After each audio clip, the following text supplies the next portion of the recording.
Hello students, previous class में हम non chordates जंतुओं के बारे में पढ़ रहे थे। नॉन कॉर्डेटा के अंदर आपने Porifera, Protozoa, Platyhelminthes, Aschelminthes, Annelida, Arthropoda, Mollusca, Echinodermata, इन सभी संघों के बारे में पढ़ लिया था। और आज हम बात कर रहे थे हेमीकॉर्डेटा के बारे में।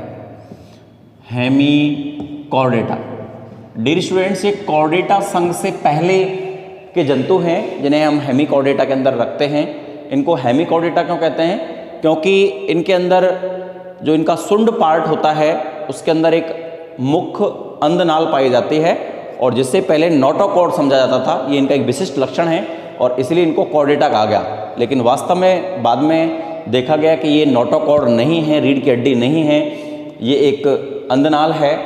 तो इसीलिए इन जंतुओं को आज नॉन कॉर्डेटा के अंतर्गत रखा गया है और इनको एक अलग ही संघ दिया गया है और वो है हेमीकॉर्डेटा।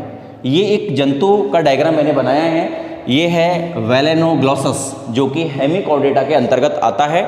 इसका ये वाला जो पार्ट है इसको हम सुंड कहते हैं, ये है इसको हम कॉलर कहते हैं, ये है इसको हम धड़ कहते हैं, ये इसका अंतिम भाग है। और इसके अंदर कई सारी विशेषताएं पाई जाती हैं जिनको हम एक बार देखेंगे।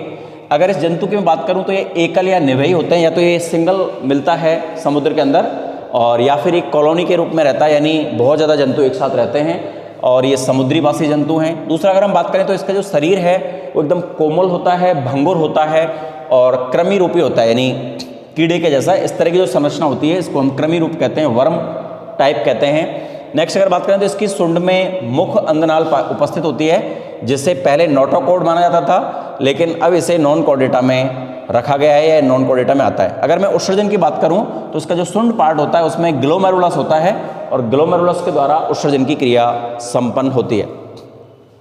डियर स्टूडेंट्स, इसकी आहार नाल या तो सीधी होती है, जंतु सीधा होता है, या ये यू के आकार की होती है। आप देख पा रहे हैं डायग्राम के अंदर कि ये यू के आकार में ये जंतु मुड़ा हुआ है, तो इसकी अंधनाल या तो आहार नाल या तो सीधी होती है या फिर ये यू के आकार में उपस्थित होती है। अगर मैं कंकाल की बात करूं तो कंकाल इसमें अनुपस्थित होता है, कंकाल इसमें नहीं होता है, अस्थि उपास्थि इसमें नहीं होती हैं। परिसंचरण तंत्र इसके अंदर खुला प्रकार का होता है। दो प्रकार का परिसंचरण तंत्र होता है, पहले बता चुके हैं, एक तो बंद परिसंचरण तंत्र और एक खुला परिसंचरण तंत्र।